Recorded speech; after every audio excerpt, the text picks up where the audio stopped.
Pas loin de 3 millions d'euros de casse, se faire éjecter de la Q1 2 fois consécutivement, se battre pour la P16 avec une voiture capable de remporter des courses, planter la voiture tout seul comme un grand, prendre 25 000 euros d'amende pour la ramener au stand, prendre 3 places de pénalité sur le prochain Grand Prix et marquer 4 points sur les 4 dernières courses, je crois.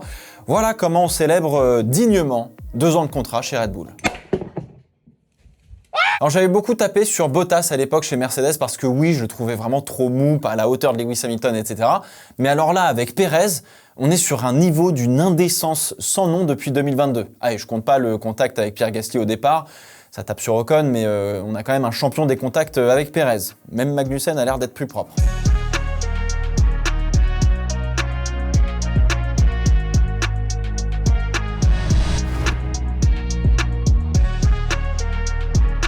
Salut tout le monde, bienvenue dans le Fast 5, 5 réactions sur le Grand Prix du Canada 2024 de Formule 1, tabarnak qui faisait froid. C'est parti, c'était salé là cette intro, c'était...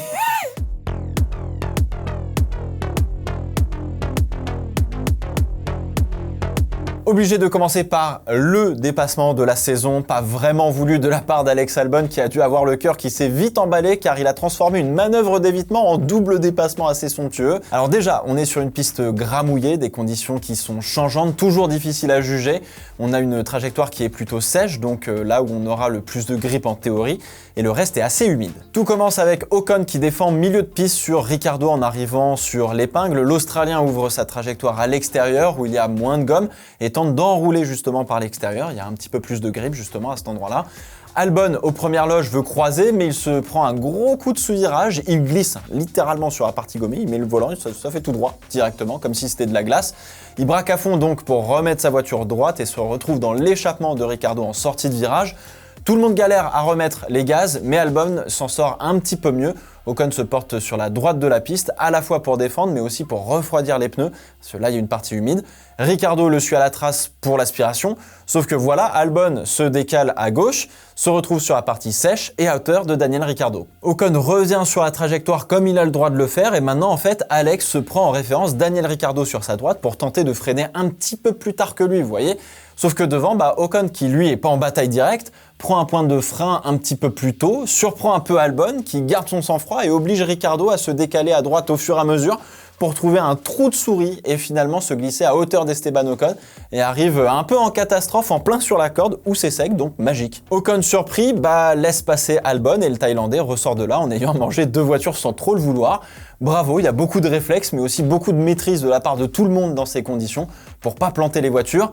Parfois, vous voyez, un petit manque de maîtrise ou du moins une manœuvre pas vraiment voulue peut vous ouvrir une opportunité parce que vous êtes plus agressif que ce que vous vouliez être. Et il faut la saisir. Après, attention, si Pérez fait la même chose, il y a peut-être 3 voitures au tas probablement, avec Magnussen qui est encore à l'épingle, qui vient se mettre dans le mur juste histoire de finir l'incident en bonne et due forme. Voilà, je rigole, ça va, c'est bon. Ce qui est dommage, c'est que ce beau dépassement pour la P9, à ce moment-là, sur des concurrents directs au championnat, parce que c'est VCarb et Alpine, ne va finalement servir à rien, puisque Albon se fera sortir par un Carlos Sainz complètement con, on peut le dire, qui ne prendra pas les freins, bref, on va en reparler.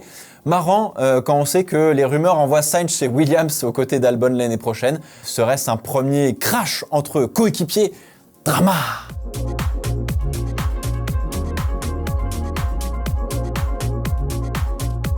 Bon, ça faisait longtemps que j'en avais pas parlé, mais les Aston Martin, là, il y a du mieux ou pas? Parce qu'en vrai, c'est difficile d'y voir clair. Ferrari était pas du tout dedans ce week-end, mais ça, on va en reparler.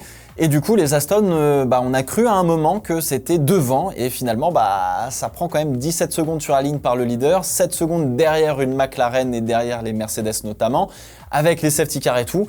Pas de grosse amélioration apportée au Canada pour les Verts, à part une beam wing légèrement modifiée. Par contre, l'équipe a mis le doigt sur la compréhension de son package, c'est-à-dire qu'ils ont enfin compris pourquoi ils n'arrivaient pas à faire fonctionner la voiture et comment ils pouvaient la faire fonctionner. Alors maintenant, c'est bien, va falloir travailler encore plus dur pour optimiser la performance avec les réglages de la voiture, mais ça va un petit peu mieux. Alors, je pense que les conditions fraîches ont dû pas mal les aider quand même pour faire fonctionner la voiture. La FP2 en témoigne par exemple. La Chine, ça avait aussi pas mal fonctionné avec des conditions qui étaient un petit peu similaires. Mais au final, si en début de course, Alonso arrive à tenir Hamilton, ce qui nous offre une très belle bataille qu'on a vue par bout parce que voilà. Derrière, une fois passé, en fait, Hamilton il se barre direct. Donc en termes de rythme, ça manque. La compréhension de la voiture aide, mais Ferrari, Mercedes et McLaren ont tous fait des gros progrès depuis le début de la saison et Aston Martin un peu moins. On note le 4-4 en qualif de Stroll qui s'est fendu d'une petite déclaration en amont du week-end en disant qu'il tenait son coéquipier double champion du monde en rythme et en vitesse cette année et qu'on pouvait le prendre comme on voulait. Alors les hommes mentent, mais pas les chiffres. C'est vrai qu'Alonso a connu des qualifs particulièrement mauvaises sur les derniers Grands Prix. Après, si on prend les résultats, et c'est ça qui compte, je vois quand même un 33 points contre 11 après ce week-end, et il reste derrière un certain Yuki Tsunoda, le Lance Stroll. Alors Alonso a remis les pendules à l'heure ce week-end pour le coup. C'était pas le seul, il y avait aussi Daniel Ricciardo face à Jacques Villeneuve, mais ça c'est un autre problème. Aston, ils sont donc 5e force du plateau, un peu isolés, et ça se reflète au classement, un peu loin pour aller se bagarrer avec le Big Four, suffisamment loin pour pas s'embêter avec les V-Carb, Alpine et autres Williams et Haas. Donc bon, voilà, à voir la suite, mais ventre mou pour Aston Martin, là pour le coup, ils se font un peu chier je pense, no man's land.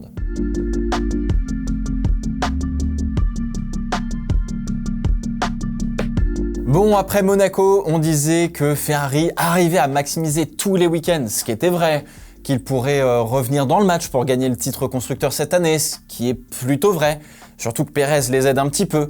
Bilan, les Ferrari out en Q2, Leclerc perd le MGUK et rend 25 km/h en ligne droite, perd 80 chevaux je crois. Sainz casse une ailette en se battant avec ce qui est aujourd'hui malheureusement la pire voiture du plateau, une Sauber. On tente les hards chez Leclerc avec la pluie qui arrive pour qu'il se fasse prendre un tour. Et Sainz met dehors une Williams en ayant perdu tout seul la voiture au préalable. Double DNF, l'addition elle est salée. Les tifosi, j'espère que vous avez passé vraiment un chouette week-end en tout cas. Alors vous allez me dire, vaut peut-être mieux tout faire sur un week-end comme ça pendant l'année et revenir en forme après et que ça n'arrive plus. Mais là, ils ont cumulé boulettes, malchance et problèmes. Alors autant en Q2, il y a probablement une erreur de stratégie provoquée par l'incapacité à mettre en route les pneus et à les mettre dans la bonne fenêtre de fonctionnement. Mais globalement, ils ont eu le problème tout le week-end et pour cause, la Ferrari est relativement douce avec ses pneus cette année. Et dans ces conditions, il vaut mieux avoir une voiture qui soit peut-être un petit peu plus agressive pour faire un peu mieux chauffer la gomme.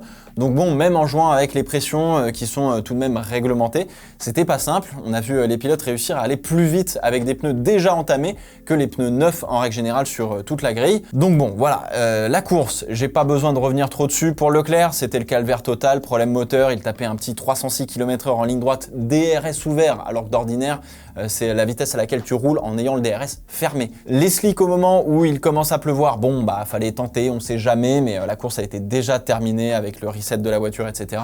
Pour Carlos, ça a été long et difficile aussi, le contact avec la Sauber qui lui arrache la dérive de l'aile avant, donc forcément c'est un peu moins bien encore, tu vois, voilà, la Ferrari fonctionne encore moins bien. Et puis bon, dans le paquet, c'était galère de fou, il perd bêtement sa voiture de manière un peu surprenante je trouve, il a trop escaladé le vibreur intérieur au virage 6, part en tête à queue, laisse rouler sa voiture et chope Albon en marche arrière pour l'envoyer dans le mur. Alors je suis désolé, je vais peut-être encore une fois m'énerver, mais c'est dingue que ce genre de manœuvre ne soit pas pénalisé. C'est la base de la sécurité dans le sport automobile.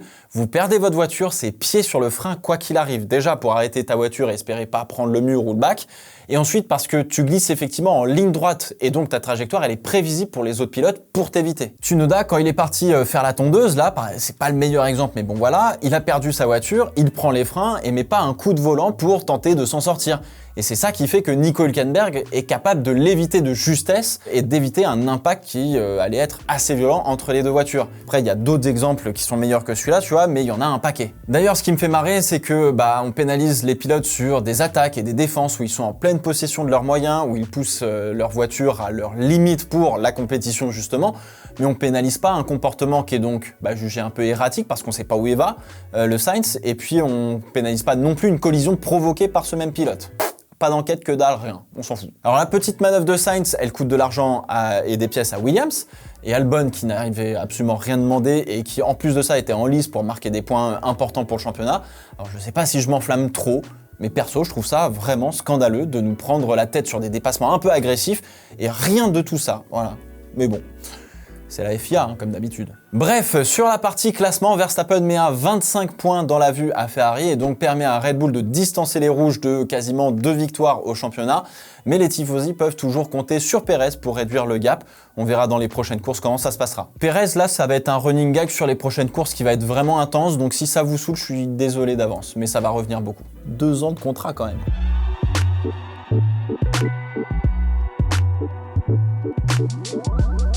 Quatrième réaction, drama Alpine partie 2. J'espère qu'il n'y en aura pas d'autres, mais j'ai peur que ce ne soit malheureusement pas le cas. On risque de se retrouver souvent pour ce genre de choses. L'interview d'Esteban au micro de Canal en sortie de Grand Prix a surpris tout le monde, moi le premier, puisqu'on n'était pas bien au courant de ce qu'il se passait derrière, vu qu'on regardait ce qui se passait devant. Ocon a donc laissé passer Gasly sur une consigne d'équipe pour aller chercher Daniel Ricciardo, mais Alpine a décidé de ne pas rendre la position à Ocon à la fin si Gasly ne passait pas Daniel Ricciardo. Du coup, on va éclaircir un petit peu tout ça. Alors les mots ont été durs, je me permets de préciser quand même pour mettre au clair, au cas où certains comprendraient pas. Quand il dit que l'équipe a pas fait le job, il parle du management au global, ça englobe le team principal, les stratèges, etc. Bref, ceux qui prennent des décisions. En revanche, malgré son énervement, son ingénieur de piste qui lui parle pendant la course a réussi quand même à le calmer, à le féliciter pour la superbe course qu'il avait faite et tenter de lui faire retenir justement le positif. Ce à quoi Ocon a répondu par des remerciements, justement en citant Josh, son ingé, Stu et Dave par exemple qui s'occupent de sa voiture. Alors certains ont peut-être pris ça pour du sarcasme suite aux radios précédentes, mais non, c'est bien des remerciements sincères, car effectivement son ingé a toujours été là pour lui, et justement. Rembobinons un petit peu, les Alpines sont donc à la bataille avec les V-Carb, Tsunoda devant Ocon, devant Ricciardo, devant Gasly, tout ça pour P8, P9, P10, P11, donc il y a des gros points à aller chercher. Tsunoda a fait une petite erreur à l'épingle et tire un petit peu au large, ce qui permet à Ocon de passer. Le problème c'est que c'est un petit peu comme à Indianapolis, la voiture devant se prend l'air dans la tronche, n'a pas le DRS et donc doit déployer plus d'énergie pour rester devant. Tsunoda fait son erreur là et manque de prendre le mur, et donc il n'en reste que 3. Ricciardo commence à mettre la pression à Esteban avec le DRS, et Esteban prend la radio pour faire état d'un problème. Le dérating est trop fort. Alors, j'ai pas la trad française pour le coup parce que c'est un peu technique, mais pour faire simple, le dérating c'est quand l'ERS arrête de donner de la puissance, en particulier le MGUK, et commence à se mettre en mode recharge. C'est quand les feux arrière clignotent en bout de ligne droite, tu vois. Bah là, c'est ce qu'on appelle du dérating. Donc la conséquence, c'est que tu perds de la vitesse de pointe parce qu'il faut recharger la batterie, et quand tu as pas le DRS et que tu plafonnes en vitesse de pointe, bah Ricciardo passe large devant et tu peux pas faire grand chose. À ce moment-là, on demande à Ocon de laisser passer Gasly pour qu'il aille justement attaquer Daniel Ricciardo. C'est pas du tout du goût d'Esteban Ocon qui lâche un forget it. Gasly avait une dizaine de tours pour passer l'Australien quand Ocon avait réussi à passer Tsunoda. S'il n'y est pas arrivé avant, ça sera pas beaucoup plus facile puisque la V-Carb roule plus vite et s'envole. Mais bon, pourquoi pas, ça vaut peut-être le coup d'essayer. Alors du coup, Ocon demande à la radio, s'il le laisse passer et que Gasly n'arrive pas à aller chercher Ricciardo, est-ce qu'il peut reprendre sa place une fois qu'on arrivera sur la ligne d'arrivée. Son ingé lui dit « je bosse dessus ». Le temps passe, un tour aussi, finalement Ocon prend la radio et dit « ok, non mais c'est bon, tu sais quoi, il n'y a plus le temps, je le laisse passer, mais par contre vous faites ce qu'il faut pour la fin de course ». Bref, il était déjà trop tard, Ricciardo pointait à 2 secondes devant et finalement on annonce à Esteban Ocon dans la dernière ligne droite qu'il ne repassera pas devant. Plusieurs choses par rapport à tout ça. Alors, la première, c'est que la consigne n'est pas idiote au moment où elle est annoncée à Esteban Ocon, parce qu'il vient tout juste de se faire dépasser. Et s'il s'exécute tout de suite, il y a peut-être moyen, mais c'est méga optimiste, je trouve. Le temps qu'elle s'applique et la négociation, etc., de savoir si on rend la position ou pas, rend la consigne obsolète, puisque Ricciardo est déjà parti, en fait. Donc ça valait le coup peut-être d'avoir un automatisme de dire oui, on te rendra la position, par exemple. Alors Ocon a quand même joué le jeu, comme il avait fait au Japon l'année dernière, et on en avait parlé. Il avait laissé passer Pierre Gasly pour qu'il aille chercher Fernando Alonso. On n'avait pas prévenu Gasly qu'il fallait qu'il rende la position, s'il n'arrivait pas à passer Alonso, justement. Gasly s'était exécuté à contre-cœur et voilà, il l'avait fait savoir. Ocon a fait quand même une méga course en partant dernier en grille pour être dans les points et a tenu des intermédiaires plus de la moitié de la course sur une piste changeante en ayant un rythme similaire aux autres. Il a donc effectivement pris tous les risques dans la course. Ocon a annoncé qu'il avait une voiture plus lourde en interview et malgré ça, il a redoublé Albon par exemple, avec des vieux pneus pour reprendre une position dans les points. Gasly, en étant devant, a quand même donné le DRS à Esteban Ocon sur les derniers tours et l'a protégé indirectement des as derrière qui revenaient très fort. Gasly n'avait pas non plus le rythme pour aller chercher Daniel Ricciardo. Relaisser passer Ocon sur la ligne, pouvait être dangereux quand même pour les positions et les points pour l'écurie parce que les As, ça poussait très très fort. Je vous rappelle qu'en 2022, Ocon a tiré Alonso dans son DRS une bonne partie de la course ici même au Canada car l'Espagnol avait des problèmes de power unit. Mais vous comprenez, Esteban reste quand même un petit égoïste malgré ça. Voilà, ça c'est du sarcasme typiquement. Alpine qui passait pour les gentils de l'histoire à Monaco parce que Esteban n'avait a priori pas respecté une consigne d'équipe que j'ai du mal à confirmer autre que par les paroles de Pierre Gasly, mais on va partir du principe qu'il y avait effectivement une consigne. Viennent de se tirer une balle, là, Alpine, ils viennent de se tirer une balle dans le pied, car tout ce que l'on accusait Ocon de ne pas bien faire a été fait, et pourtant n'a pas été justement récompensé. Alors Esteban Ocon part à la fin de l'année, donc oui, Gasly se fera quoi qu'il arrive avantagé. Est-ce qu'ils ont raison de le faire? Oui, complètement. Est-ce qu'ils doivent le faire pour autant? Pas sûr, si c'est pour aggraver la situation entre Ocon et Alpine et que ça se passe mal en piste avec Gasly, ils ont peut-être plus à perdre qu'à gagner. Alors l'issue de la course n'a pas changé le résultat, mais au lieu d'avoir deux pilotes plutôt contents, on en a un qui est énervé et qui à coup sûr risque de ne pas se montrer très coopératif avec l'équipe désormais, un problème qui aurait pu être évité une nouvelle fois. Alors 3 points pour Alpine, 5 au total, ça repasse devant Williams et ça se retrouve à 2 points de As. La P7 est possible si ça se foire pas dans le management des deux pilotes qui ont tendance à se retrouver toujours très très proches en piste, et ça c'est pas de bol.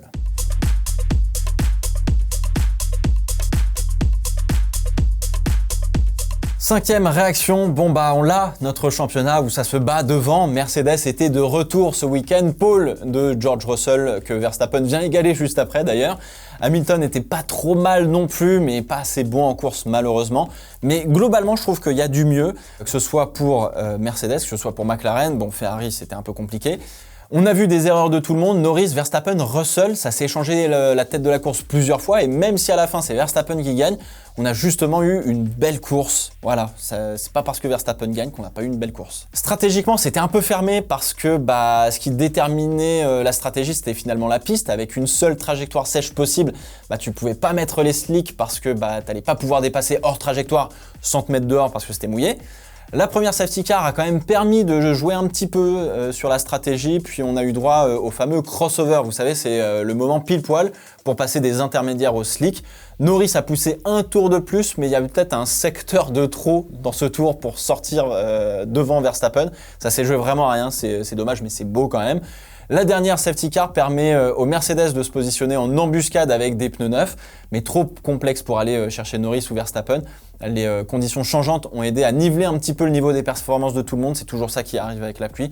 Donc la pluie, ça vient toujours faire des belles courses quoi. Mais maintenant, direction Barcelone, à voir qui aura l'avantage, car chez Red Bull, on n'est pas sûr d'avoir bien compris les nouvelles améliorations et peut-être qu'on a fait fausse route, voilà, c'est un peu compliqué. Donc c'est pas fini, ce championnat, il reste quand même 16 courses. C'est quand même beaucoup. Ah, et évidemment, les As en full wet en début de course, magique en vrai. Dommage qu'ils aient pas réussi à aller jusqu'au crossover avec les slicks, mais bon, comme il a replu avant, les intermédiaires étaient finalement que le bon choix ou le seul choix possible. Voilà, c'est la fin de ce Fast 5. J'espère qu'il vous a plu. N'hésitez pas à compléter avec vos réactions dans les commentaires. On se retrouve dans 2 semaines pour le Fast 5 du Grand Prix d'Espagne. En attendant, on se retrouve aux 24 heures du Mans ce week-end. Portez-vous bien. Ciao, ciao.